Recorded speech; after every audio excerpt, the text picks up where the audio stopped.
I'm glad Steve can go with you.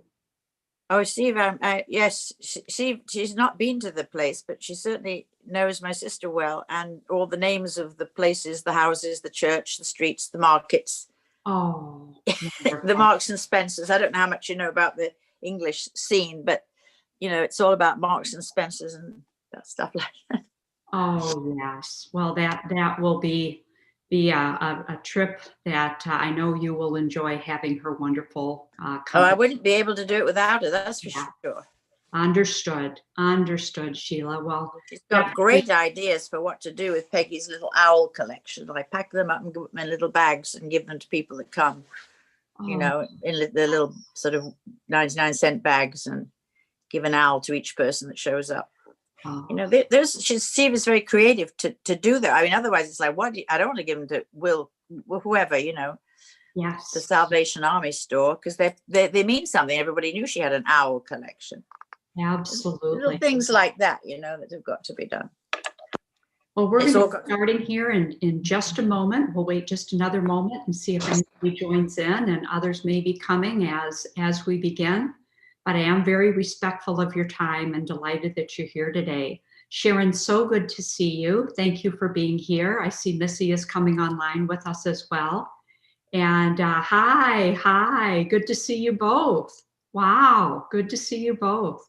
So if everybody could just take a moment and find their mute button and go ahead and mute yourself for now. You'll notice that we have the chat room. If you have questions, comments, I welcome them. Please put them in the chat room. And Steve, welcome. I'm so glad to see that you're here as well. So Missy, are you able to mute yourself? Oh, wonderful. Thank you. And Steve, thank you very, very much. So welcome everyone. And thank you so much for coming to today's workshop. It's called The Empty Chair, and we're ready to begin today. So please check around you, make sure that you have a blank sheet of paper and something to write with, or maybe a journal if it's close by. If you don't have anything, just take a moment and go get that piece of paper and pen, something to write with. We'll wait and begin after you have your tools.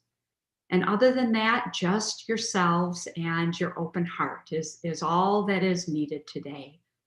Okay, so Sheila has her tools, and we'll wait for Missy to return with hers, and then we'll get started. So everyone, please find a comfortable spot in your chair. Take a couple of deep breaths and just welcome this next hour and welcome this unity, this time together. And in just a moment, I will pray us in.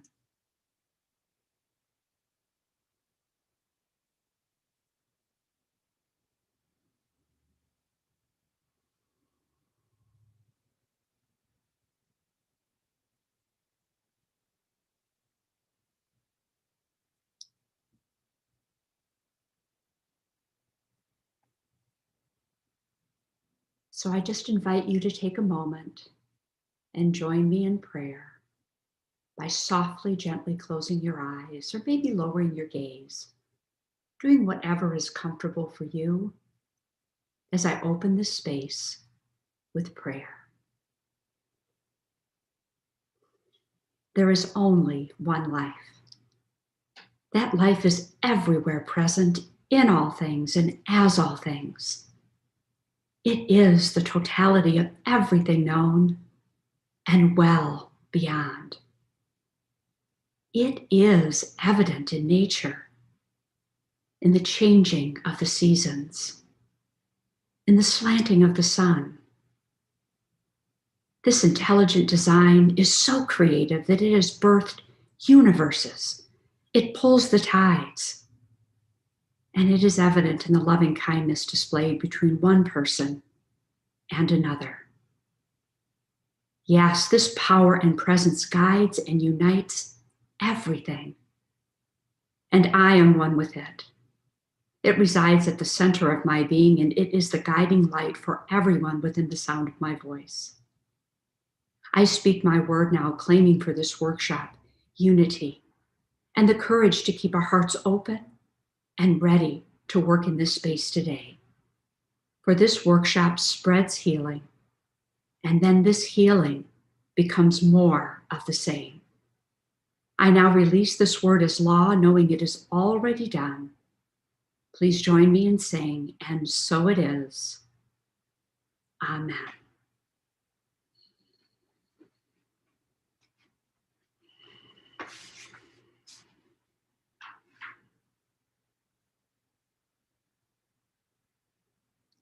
So many of you have joined this workshop today because you have lost a loved one, or maybe a not so loved one. But you've lost someone close to you. And losing a loved one is painful. Life will never be the same. How can it be? And if this isn't hard enough, the holidays and other special occasions are bearing down upon you. So what in the world are you supposed to do? Well, whether you're supporting a griever and you're here today to do that, or you are the griever yourself, you need a grief survival kit, and that's why I'm facilitating this workshop today. My name is Reverend Gail Morton, and I am both a staff minister and a clinical chaplain with Centers for Spiritual Living. And as both, I've had the honor of walking with hurting people through deep, dark valleys of grief. From my personal grief experiences and theirs, I've gathered some tools that can help you not only survive the holidays and other special events that occur throughout the year, but to heal and grow through them. So here are some grief truths that will give you a quick roadmap of where we're going today. So the first is, holidays are hard, period. And that's true, isn't it? The second is, this year's holidays will be different, but they still can be good, and that's why we're here today. You're not leaving your loved one behind. You're actually moving on with them in a new way. And the last is, don't let holidays use you. Use the holidays to grieve well and to love others. And that is our goal today, to help you learn how to use the holidays to grieve well and to love others. So take a deep breath, everyone. Here we go. So our first truth today about loss to explore is this: why are holidays hard? So I started this workshop today with holidays are hard, period. And why are holidays and other special occasions so difficult sometimes? And there's a really simple answer I want to share with you, and the answer is expectations. So we have our own expectations. And our expectations often come from good experiences and perfect moments back when it all seemed right with us in the world. Those perfect moments of holidays, of anniversaries, of birthdays, you name it, all year round. And it's only natural to want to recreate that again. Most of us want holidays to be really special, to be fun and to be happy, and to make that day special for those that we love, those that are around us. So what I'm saying here today is expectations are swirling all around you on all sides. And on top of this, the holidays are automatically going to remind you of those that you've lost, either recently or maybe many, many years ago. So one Saturday afternoon when I was 20, my dad had a massive heart attack and he made his transition immediately. And when he died, I was truly crushed. He'd been my spiritual companion long before those words were ever strung together by anybody. And my mom was devastated. So much needed to be done. So I stuffed all of my sorrow deep inside, and I busied myself with caring for my mom and in settling all my dad's affairs. And time marched by. And then December rolled around. And I and my family had always loved the holiday season. But when I woke up on Christmas morning, I felt incredibly sad. My heart was aching. It was Christmas and my dad wasn't there for the very first time. And I missed him terribly. There is something about holidays that bring up and magnify our losses. We delight in gathering with family and with friends, but we're keenly aware of those who are missing. So wonderful memories can bring forth both joy and sadness. So Christmas Day 1977 was my first without my dad. I've had many Christmases without Dad, and the ache has gotten better, but it's still there. I've gotten used to that hole in my heart, and I've learned to appreciate it. I miss him, and actually, I'm supposed to. Grieving well is not about getting over those who have transitioned. You don't ever get over a person. You learn to get through this time in the healthiest way possible. And that includes Thanksgiving, Hanukkah, birthdays, anniversaries, graduations, and all the other special days of the year. Every one of them will remind you of your loss, and I'm here to tell you that that is okay. It's actually better than okay. Holidays can be tough, but they can also be very good. So you each have a journal, or at least a piece of paper to write with. And this is going to be your toolkit for navigating the holidays and other special events. So we're going to be actively using this journal or this piece of paper during this workshop. And I encourage you to keep it with you and pick it up again before the next holiday or the next special event in your life. Come to it again and again. Each time you're going to find you're in a different place. You're going to see your progress, and you're going to feel encouraged. So we're going to move on now to this first journaling experience, this first thought question on why holidays are hard. So this is the part of the workshop where what we have learned through our experience here, we're going to integrate through journaling. So I encourage you to actually spend more time on each question at the close of this workshop. I think you will find it very insightful. So this is the first journaling question. What are your expectations of this holiday season?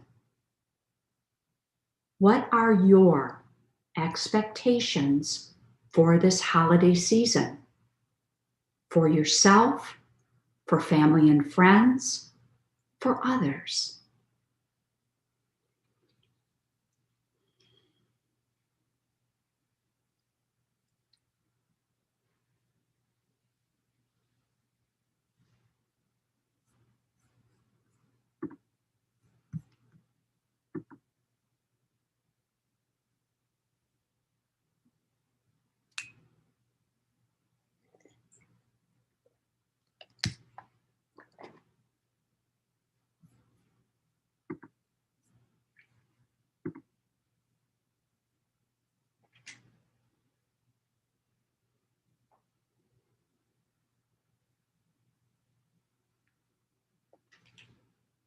Our second question.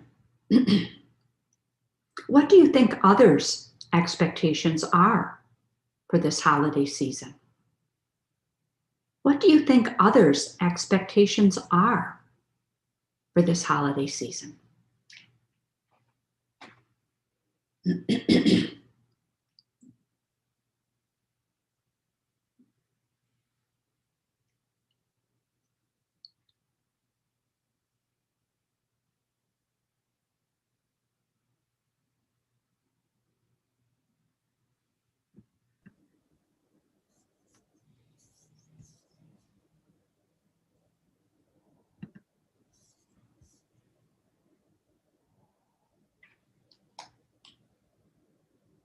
And our third thought question, which expectations are simply unrealistic for the holidays this year?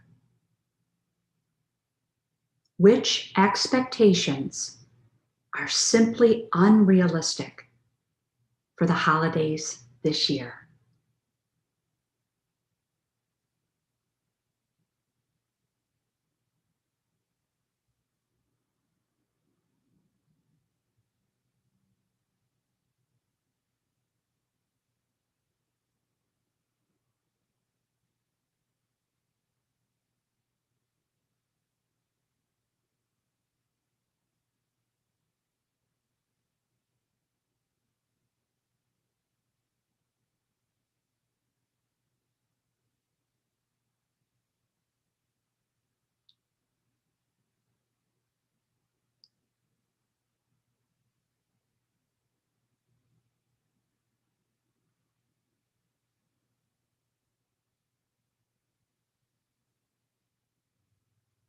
I see some of you are still deep in thought.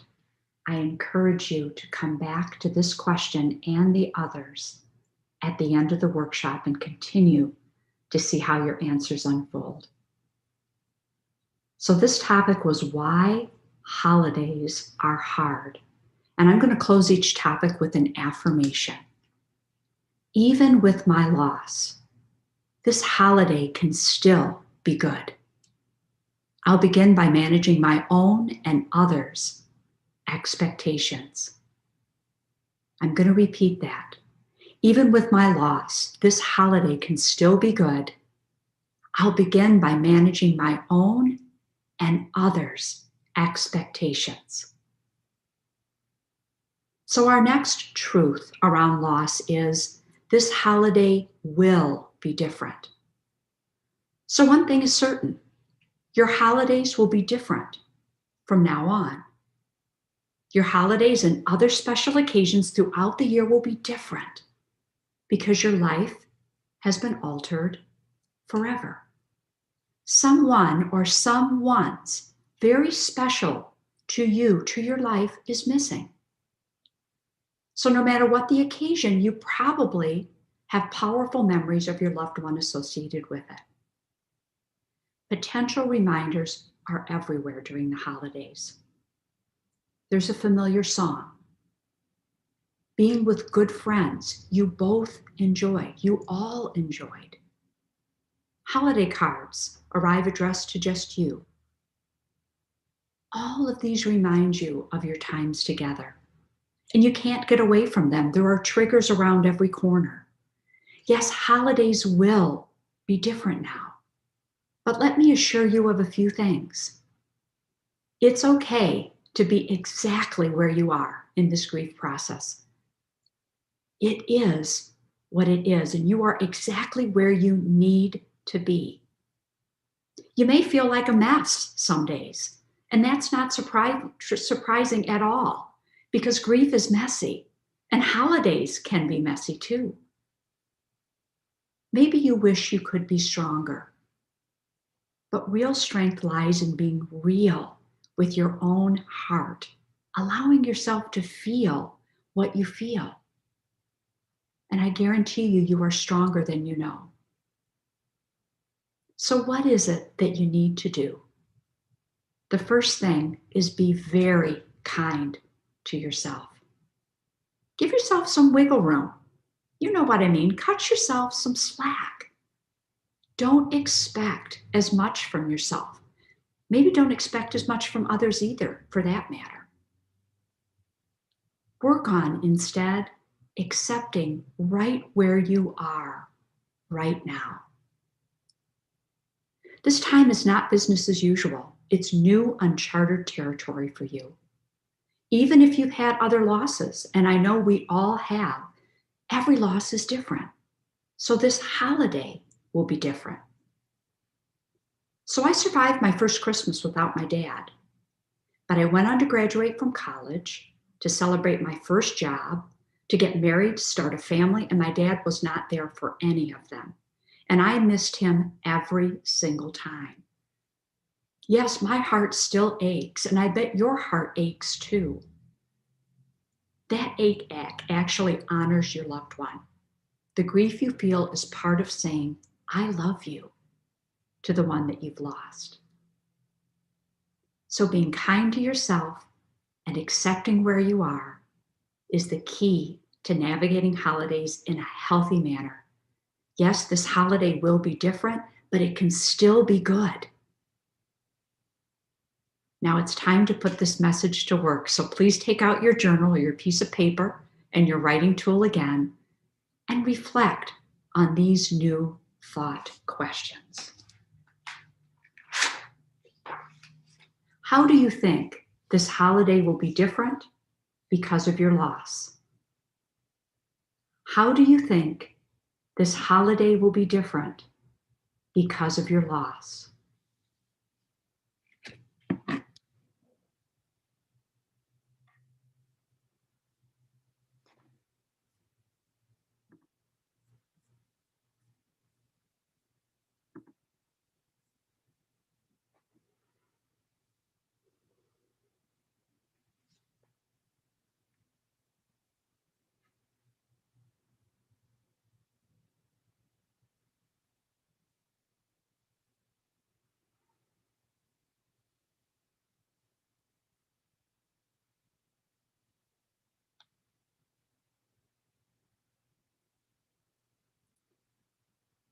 What do you think you are going to miss the most about your loved one this holiday?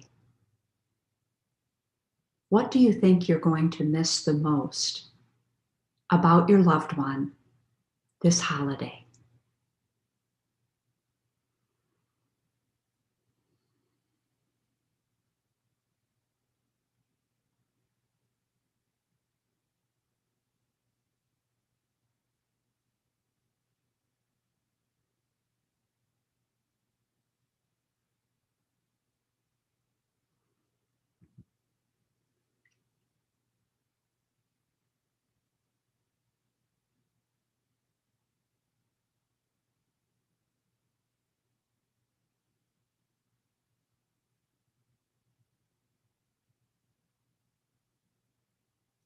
What are some ways you can be kind to yourself, gentle with yourself during this time?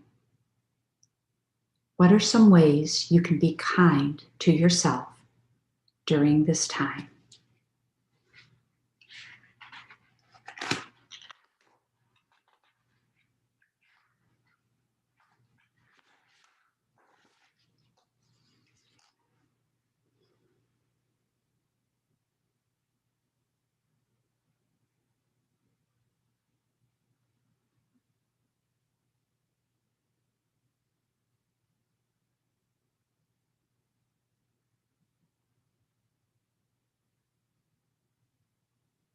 Our affirmation for this holiday will be different is this: my holidays will be different, but they can still be good. My holidays will be different, but they can still be good. So let's move on now to our third truth about loss. This holiday season, your heart will be the key. So my mother and father called themselves December people. They were both born in December. They were married on Christmas Eve. They hosted big parties starting Christmas Eve and through the New Year's celebration. My mom used to say, we just partied all month. And when my dad made his transition, my mom didn't know how she would make it through the month of December. She had a pain deep in her heart, and it hurt so much. You may be feeling the same or a similar way this year. King Solomon said, above all, guard your heart. It is the wellspring of your life. Well, the world is not easy on hearts. Take King Solomon's advice. You must guard your heart. So how do you do that? Well, first, take your heart seriously. You're grieving. Grief takes immense energy. Your heart needs time to recover. This isn't a sprint. Grief is a marathon. Healing is a marathon. And you're going to have to pace yourself. The second is protect your heart from danger. So what does that mean? Well, there's three things that I'm going to suggest you watch out for this holiday season. And the first is what I call the busyness trap.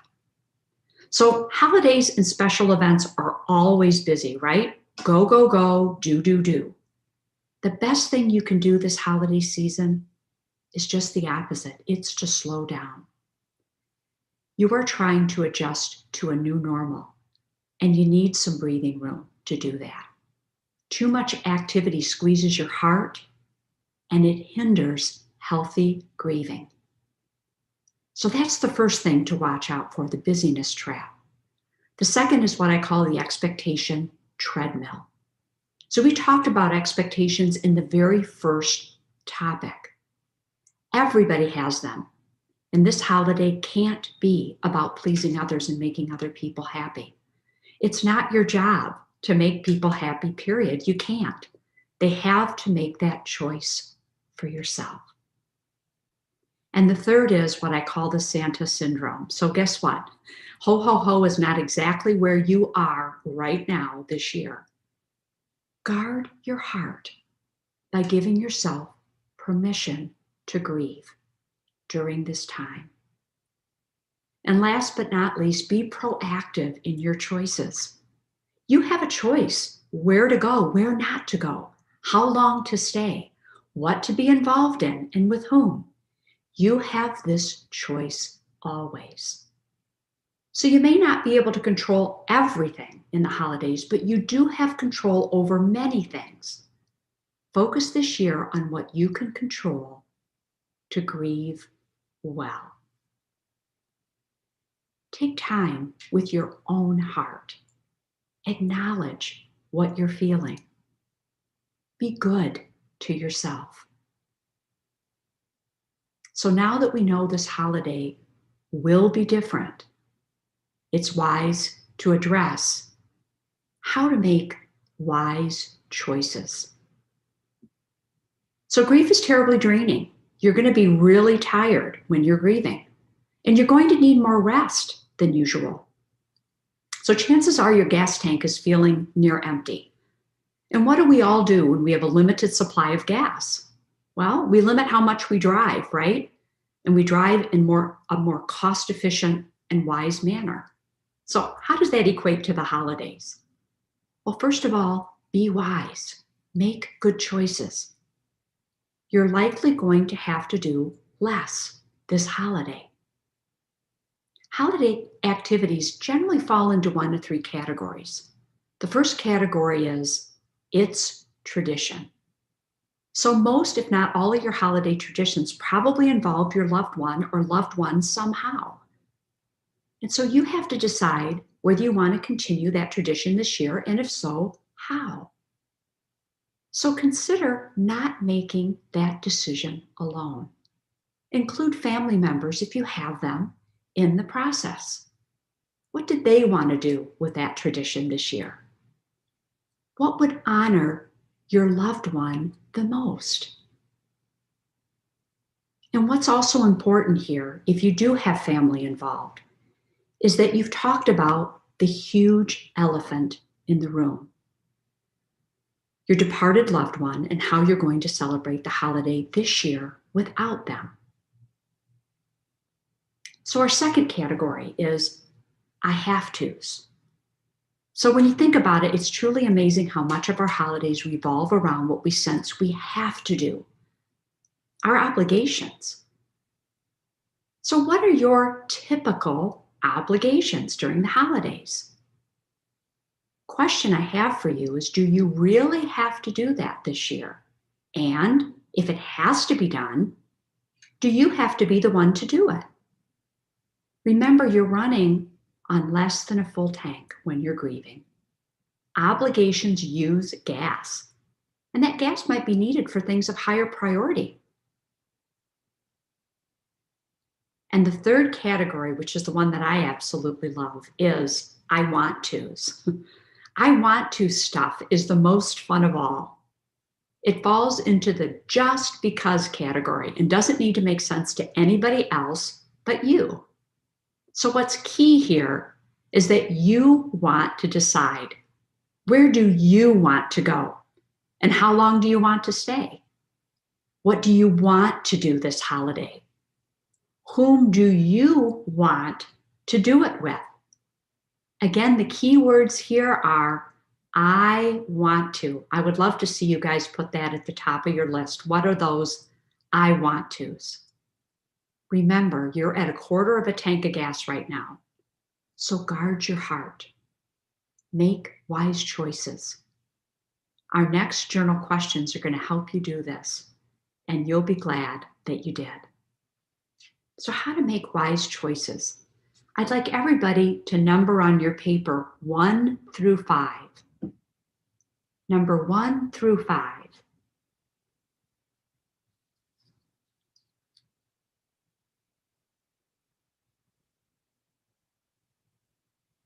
And I'd like you to make a list of your holiday activities, your 5 main holiday activities. So go ahead and list those, your 5 main holiday activities.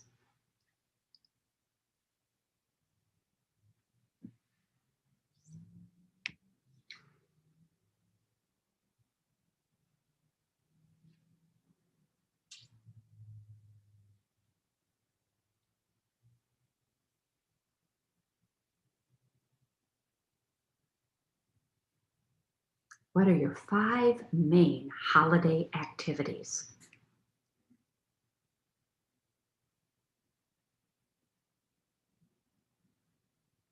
And then in integrating what we just learned, I want you to label each one of them as either a tradition, an obligation, or my favorite, a want to.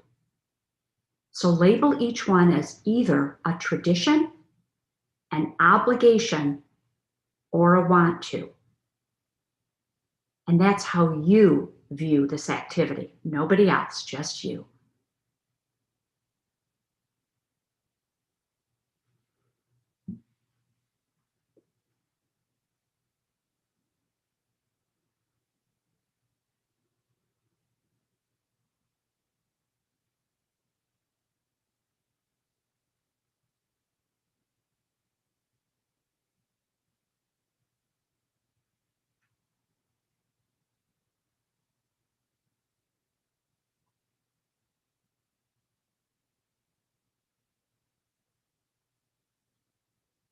Is it a tradition, an obligation, or a want to? And I invite you to put a big star next to the want tos. I hope that's where you'll focus this year.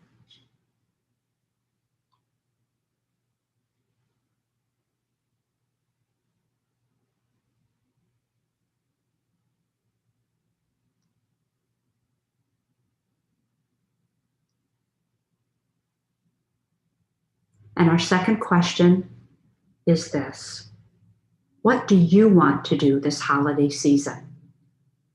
How can you make sure this happens? What do you want to do this holiday season? And how can you make sure this happens?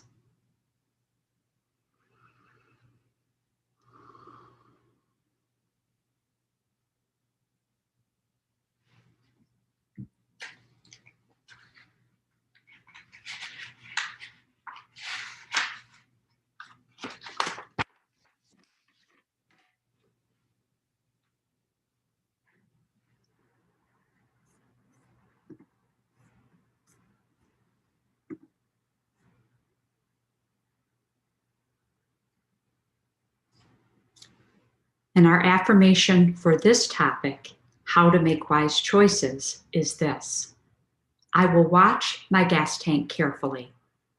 This holiday, I will choose what I am going to do, when, and with whom.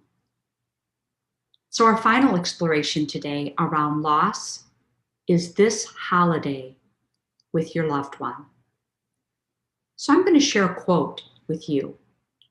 People tell me I need to move on. No thanks.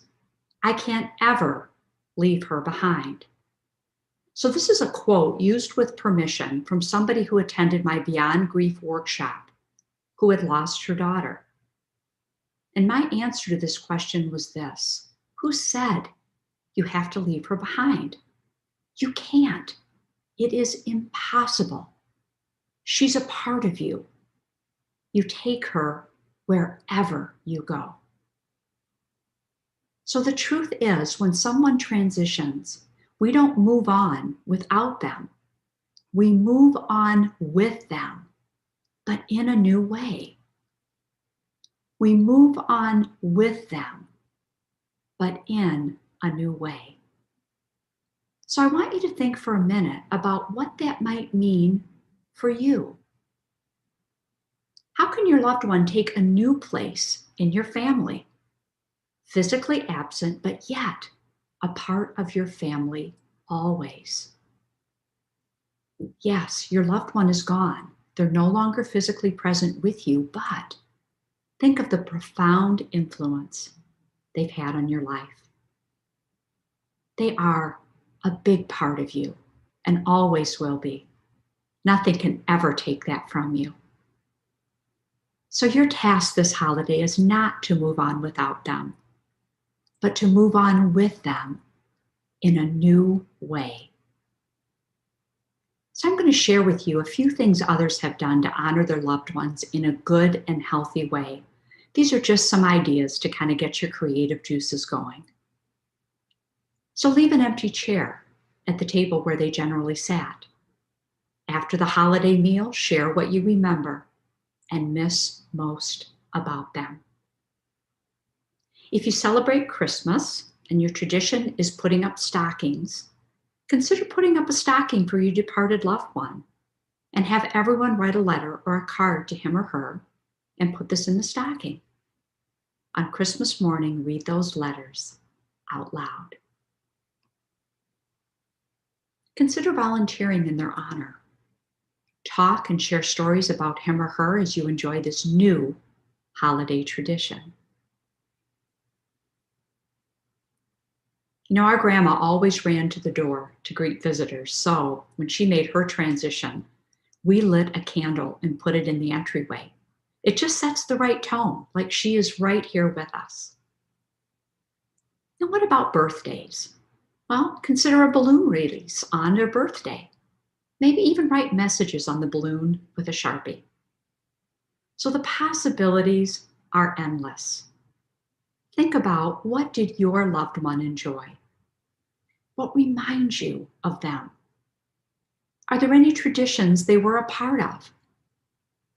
Do you want to continue those traditions? Maybe you do. Or do you want to tweak it just a little bit? Don't ever try to leave your loved one behind. It'll never work. They're a part of you. Think about how you can move on with your loved one in a new way. Our last journal exercise will help you do this. And again, you'll be glad that you did. So our first thought question is this: what did your loved one really enjoy? What did your loved one really enjoy?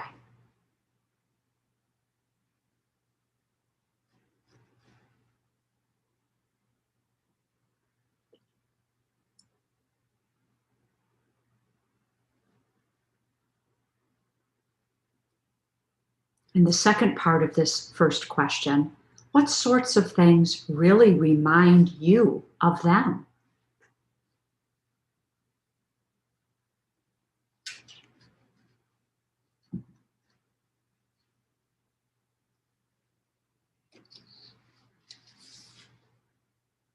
What sorts of things really remind you of them?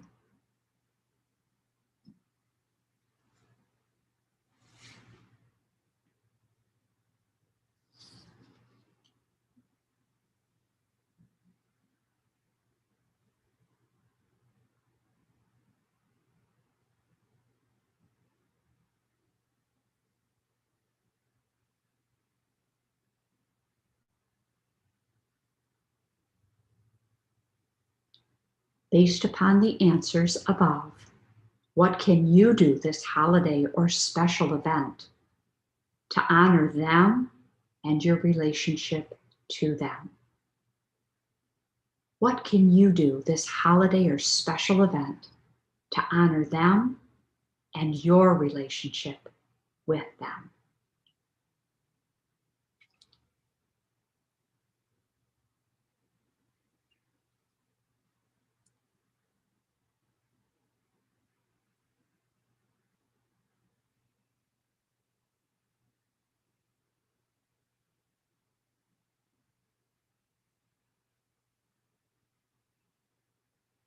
And our affirmation for this final topic, this holiday with your loved one, is: I do not have to leave my loved one behind.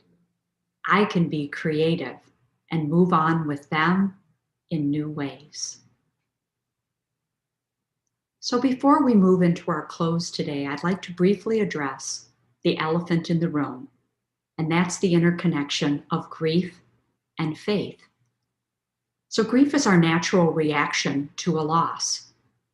And though faith that someone is in a better place or that you will see them again can be a comfort for many, this does not remove the pain that the person is physically gone. It's not that your grief and your faith should be separate. What's important to remember is that the depth of your grief does not ever imply a loss of faith. When a person of deep faith loses someone dear to them, it's important to remember that grief is about their own experience of loss. It is perfectly reasonable that one believes their loved one is in a better place and still to feel overwhelmed with the pain of being separated from them. Further, one can believe in a great mystery while still experiencing the pain of their absence. It is never, ever selfish to grieve, and it is never a loss of faith. It is a normal and natural reaction to a devastating situation that can coexist with the comfort of one's own faith and spirituality.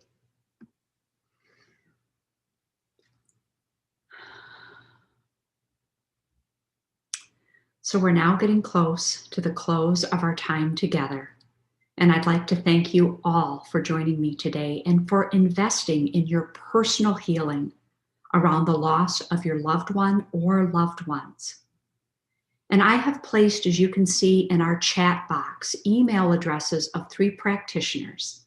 If you could benefit from some additional support around your loss after this workshop, please contact me or one of these practitioners who will lovingly and gently support you. So let's take a deep breath in and make the transition now into the part of this time together where we support our center financially. You can donate on our website, or you may call the center directly. We are very, very blessed by all of you that support our center. And as you choose to make a donation today, we welcome it gratefully. You know, I like to know what's going on at the center, like this workshop. And how I do so is go onto the website at www.cslpalmdesert.org. I like to look at the calendar of events and our events banner that scrolls across the middle of the screen once you log on. You'll find amazing and inspiring ways to connect each and every day. Please note that every day at 10 a.m., we have a program that you won't want to miss. And then in addition to 10 a.m., please join us on Wednesday mornings at 8 a.m. for our Power of 8 circles and the Social 8 every Thursday at 5 p.m. Next week, Tuesday, December 15th, please join us at 6:30 p.m. for our monthly Restorative Intention Circle. And then Wednesday at 6 p.m. for our Eternal Light Remembrance Service. This is where we come to honor in candlelight those that have departed. And our website banner provides a detailed description of each offering, guiding you towards those programs that speak to your soul. So I hope this past hour and your reflective journaling has been helpful in your healing process. Keep your journal with you and pick it up again before the next holiday or the next special event. Come to it again and again. Each time you work with it, you'll be in a very different place. You'll start seeing your progress, and you will be very encouraged. So thank you again for joining me today, and please join me in closing this workshop with a short benediction. So something wonderful is happening through me right now. It is a movement. Healing starts here right now. I feel this healing as my mind, this healing as my body, this healing as all of my affairs. I think it, I feel it, and I accept it just the way that it is. And I know that I am never alone. Spirit is right where I am, and Spirit is right where you are. I only have to look within at any moment in time to know that I am guided, I am sustained and empowered by a presence that expresses its love and peace through my love and peace as this world. From a place of deepest gratitude, I give thanks that life can be lived by staying open to healing, by staying open to peace, and by staying open to truth, so that everything I do, I say and I think honors this presence within. And if this resonates with you, please join me in saying, and so it is. Amen.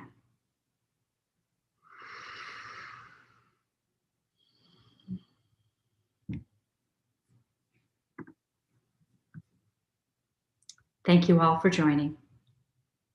Peace and be well.